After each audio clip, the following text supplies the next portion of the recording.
Bismillahirrahmanirrahim. Assalamualaikum students. This is our 13th lecture. Study of excretory function and structure of cockroach. Chapter 15. Homeostasis. Today we discuss the nature of excretory product, its structure and mechanism of cockroach. Cockroach belongs to the group of arthropod. Cockroach किस group से belong करता है? Arthropod से. Cockroach is an insect. We already discussed that कि जितने भी जो insects होते हैं उनके अंदर जो एक्सक्रीटरी प्रोडक्ट है वो किस फॉर्म में अपना नाइट्रोजनस वेस्ट एक्सक्रीट करते हैं? यूरिक एसिड की फॉर्म में. दो रीजंस हैं. They have to keep their weight light. Birds को और इंसेक्ट्स को अपना वेट लाइट रखना होता है. Second, they have less availability of water. उन्हें वाटर इतना ज़्यादा अवेलेबल नहीं होता. That's why they produce their nitrogenous waste in the form of uric acid. Now we discuss its excretory structure. जितने भी इंसेक्ट्स हैं इंक्लूडिंग कॉकरोच, इनका excretory structure और digestive structure and excretory structure common होता है. Only insects have this mechanism कि इनका जो एक्सक्रीटरी और डाइजेस्टिव सिस्टम है ये एक ही होता है. एक ही स्ट्रक्चर के थ्रू ये एक्सक्रीशन भी करते हैं, मीन नाइट्रोजनस वेस्ट भी एलिमिनेट करते हैं, और एक ही स्ट्रक्चर के थ्रू ये अपने बॉडी से फीसिस भी एलिमिनेट करते हैं. The excretory structure of cockroach is consist of 3 parts: foregut, midgut and hindgut. The main excretory structure of cockroach is Malpighian tubules. जो कॉकरोच और इंसेक्ट्स, ग्रास होपर्स वगैरह का जो मेन एक्सक्रीटरी स्ट्रक्चर होता है, एक्सक्रीटरी यूनिट है जो उनकी बॉडी का, वो है Malpighian tubules. Suspended tubules which is suspended in the hemolymph. इसके hemolymph कहते हैं बॉडी फ्लूइड. अमूमन वाइट कलर का होता है इंसेक्ट्स के केस में. हीमोलिम्फ के अंदर जो एक्सक्रीटरी स्ट्रक्चर है मैल्पीजियन ट्यूब्यूल्स, ये सस्पेंडेड होता है. मैल्पीजियन ट्यूब्यूल्स की जो एपिथीलियम है, थिन एपिथीलियम, इसके थ्रू कौन से वाला प्रोसेस होता है? डिफियन का.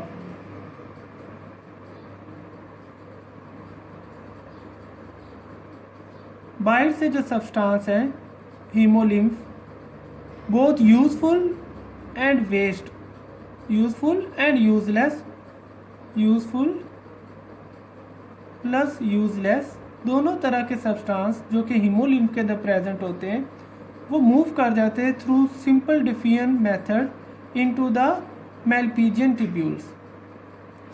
After that they move into the main collecting duct, and main collecting duct push this material to the last part of the body known as hindgut.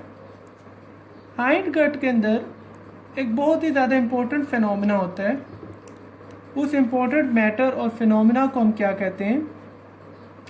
Reabsorption.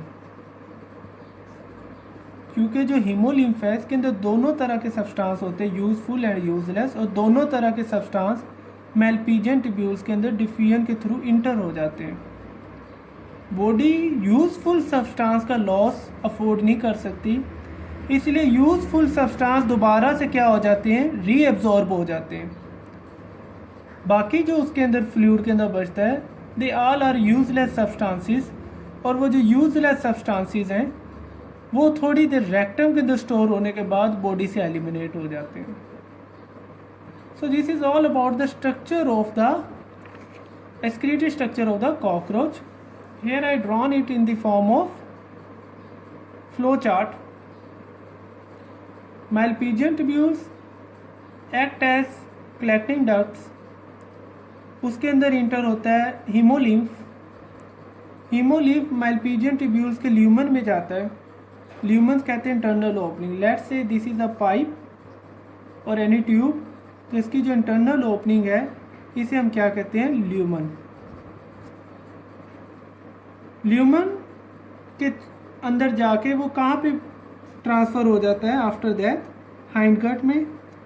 Hindgut में इसकी selective reabsorption होती है, useful substance निकाल ले जाते हैं, जो बाकी बचता है वो क्या होता है, waste, stored in the rectum. After some time it is excreted outside in the form of uric acid with faeces. Faeces के साथ ही ये एक्सक्रीटरी वेस्ट भी क्या कर दिया जाता है, खारिज कर दिया जाता है। So we discuss the excretory structure and function of cockroach. Arthropod है, इंसेक्ट्स होते हैं। एक्सक्रीटरी प्रोडक्ट इनका मेनली क्या है, यूरिक एसिड। मैंने पहले एक्सप्लेन कर दिया है, वाटर अवेलेबिलिटी और वेट लाइट रखने की वजह से। एक्सक्रीटरी स्ट्रक्चर क्या है, मैलपीजियन ट्यूब्यूल्स हैं। मैलपीजियन ट्यूब्यूल्स के अंदर डिफियन होती है। डिफियन के थ्रू जो सारा बॉडी का फ्लूइड है, जिसे हम क्या कहते हैं, हीमोलिम्फ, वो किसके अंदर चला जाता है, मैलपीजियन ट्यूब्यूल्स के अंदर। After that they push backward और to the lateral part of the body known as hind gut. Hind gut के अंदर उसकी सिलेक्टिव रीअब्जॉर्प्शन होती है। बॉडी इंपॉर्टेंट कंपोनेंट्स दोबारा से एक्सट्रैक्ट कर लेती है। एक्सट्रैक्शन के बाद जो वेस्ट बचता है उसे रेक्टम में स्टोर किया जाता है। रेक्टम के इधर स्टोरेज के बाद फीसिस के थ्रू क्या कर दिया जाता है, eliminate. Again I repeat, insects and arthropods are the only organism on the planet earth कि जिनका एक्सक्रीटरी स्ट्रक्चर और डाइजेस्टिव सिस्टम क्या होता है, एसोसिएटेड होता है, कॉमन होता है, एक ही होता है। सेम स्ट्रक्चर के थ्रू वो दोनों जॉब परफॉर्म कर रहा होता है। So this is all about structure and function of cockroach. इसके साथ ही जो हमारा मॉडल ऑर्गेनिजम्स की सीरीज थी, जिसके अंदर हमने 4 मॉडल ऑर्गेनिज्म डिस्कस किए हैं, hydra, then planaria, then earthworm and then cockroach, वो आज हमारा आखिरी टॉपिक था। आपने देखा है कि जो एक्सक्रीटरी स्ट्रक्चर थे और फंक्शन थे वो क्या होते गए हैं, एडवांस होते गए हैं। So this is all about today's lecture.